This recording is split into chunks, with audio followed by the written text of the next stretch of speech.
now stay with us if you're on podcast players for the Ceratizit La Vuelta Challenge recap, which had, I think, it was pretty surprising. They gave Marlon Russa, as we said, so much time up the road on stage one. And then there's an interview straight afterwards, Benji. It's a 4-day stage race. It's not that mountainous. Interview straight afterwards with Van Vleuten. He was like, I like riding aggressive, so I didn't really want to defend the jersey anyway. And to be honest, I'll just go and, I can take it back another time and I'll just be aggressive and attack. And so the next day we were like, okay, Van Vleuten will take some time on Royster in the TT, the stage 2 uphill TT, but she won't be taking 2 minutes back. And she only took 20 seconds. Great TT from Royster, who, interestingly, she was in the aero position a lot more. There's a 20... This is what it's crazy, Benji. 22k an hour average, this TT. And they both did it on TT bikes, Van Vleuten and Royster. But Van Vleuten was never in the aero position.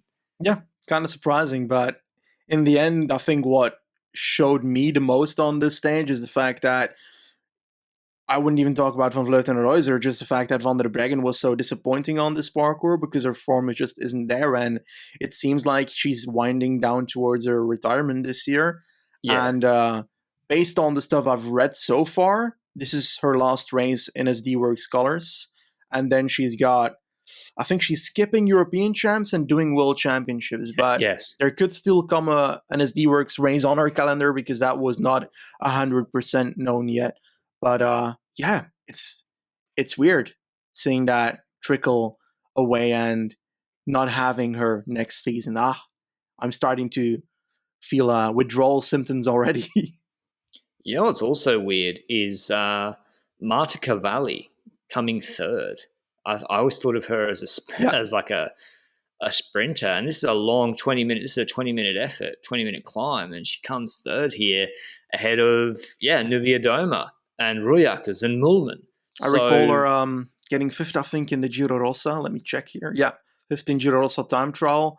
As well in also a mountainous time trial, but obviously 2 minutes behind Van der Breggen on that day. So not as good as a performance as we have now, but I do feel like this could put her in a contention of these kind of races when we think about next season, Giro Rossa once again, or that new Battle of the North thing that we're going to have in Norway. True. Those kind of races, if they have a time trial or a mountainous time trial, I think the mountainous aspect is, I think, what makes her good at that time trial, because I recall her being a slightly bit worse when it comes to completely flat time trials, but I also don't remember her doing one this season personally. Yeah, she did not. So I guess I can't really look at that. But yeah, it's just notable. I do remember her doing decent last year in this race as well in the time trial. So, but indeed, a very strong performance, and I don't know, it's kind of crazy. Cavalli. Yeah, I know. I'd like to see what she can do next year. Going to stage 3, Rosa still had 1:40 on Van Vleuten, and the next stage wasn't a mountaintop finish. This was no Tour of Norway mountaintop finish they had, which Van Vleuten destroyed. 109 Ks. Yes, there's a 5K 5% climb at the start, and then a 15K 4% climb, but Royster TT, good engine, no guarantee you can take time there. And then it's like a stepped descent all the way to the finish with some flatter ridge lines, etc. Unfortunately, the coverage started when the race-winning move had already been made, which was a shame. Always a shame that happens. But anyway, Van Vleuten went solo, and no one could chase her. It was like the patented Yorkshire Harrogate World Championships move. She gained 3 minutes. It was all broken apart behind her. Lippert, actually a good performance. Lippert was quite good at this 4-day race. She came second, 2 minutes and 50 behind Van Vleuten with a group with Nuvia Doma. They dropped Longa Borghini. Capablanca Vas, actually, the Hungarian on SD Works, came sixth at 3:01, and Royster was at 3:03. So GC flipped on its head. Now Van Vleuten a minute 34 ahead of Royster.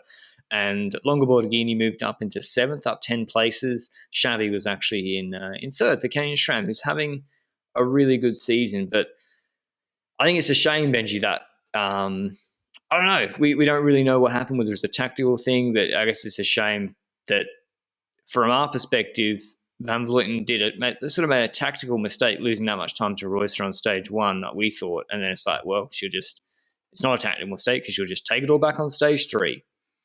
Yeah, it's true, but I think that this brings us to talking about the entertainment level of races. And while this is a major thing to do, put 3 minutes in the entire competition on a stage like this, it's fucking boring to watch, because the second that the broadcast is on, she's already got 2 minutes 20, and you know that she's not going to get caught, because it's Van Vleuten that is having 2 minutes 20 on a group of 5 riders at that point. So it's not that entertaining to watch, which is just a bit sad. And that trickles it down into something that perhaps we should talk about as well on a separate stage race parkour design podcast at the end of the season, in the off season, because I do want to have a podcast for that, and I'll veto it myself. But just in this, it feels like perhaps the parkour design is mattering a lot when it comes to this, and offering opportunities for Van Vleuten to be able to attack in the first 100 kilometers while the broadcast is not on is just not a great thing to have parkour wise.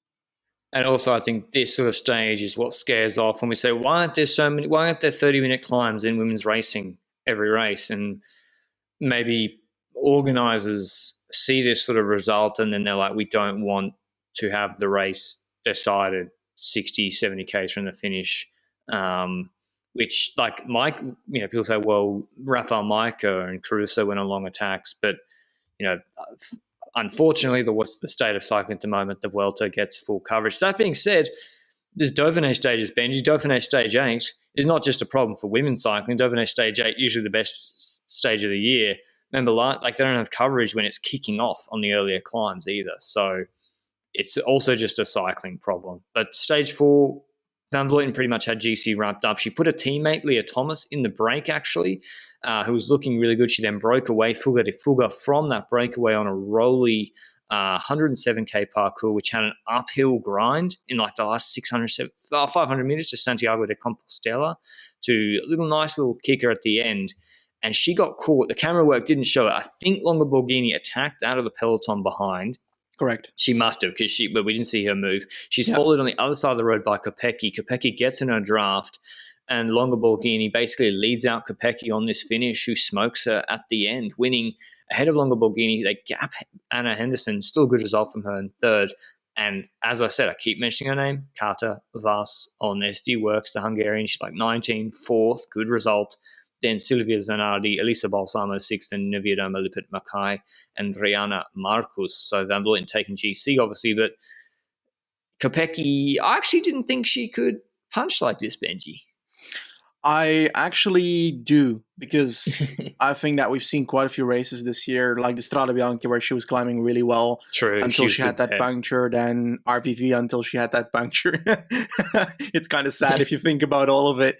And it kind of makes me think about the possibilities of, did she ever ride Brabant Sapel before? I don't actually know, but I feel like that should be in her capabilities based on what we've seen before. She didn't do it this year. She's had quite a long career though. So last year, fourth of it in it. So she definitely has the capabilities of doing that race.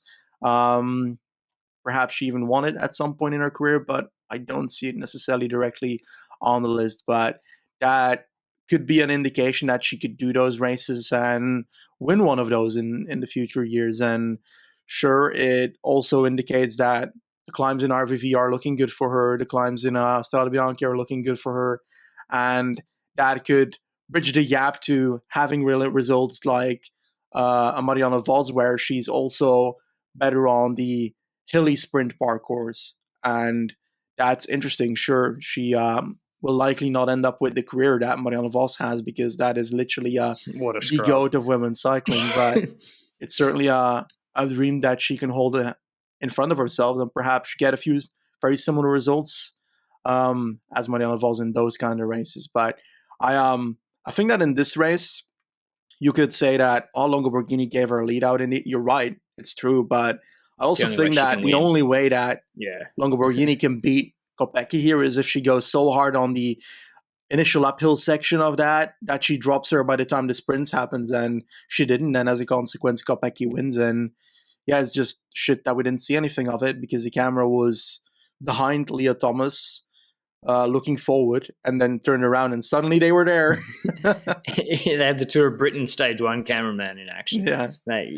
Anyway, that's the last World Tour race until the Paris-Roubaix, the first ever edition of Paris-Roubaix, which I believe, Benji, is on a separate day to the men's race, which is always good for us. And when you're thinking about coverage, etc., like journalists, which we are not journalists, or media people in media or whatever, have limited bandwidth and just time in the day. So having the race on separate days, I really, really like, because then you just can do exactly the same process the next day for the men and women's race and focus on the better content for it. Then there's the women's tour, which starts just afterwards. We also have obviously European Championships, which is tomorrow, and then World Championships, which should be interesting actually. See if the Dutch women want to, if anything's changed after the Olympics road race. That'll be an interesting. I have one more watch question. As well.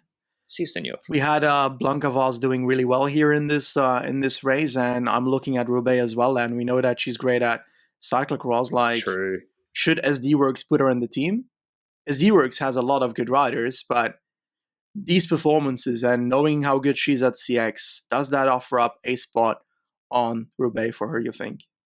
I'd put her in because she seems to be in like the generational talent category, and you never know what generational talent can do in exactly. And she might have the handling. I mean, it's not like, she's never done Paris-Roubaix before.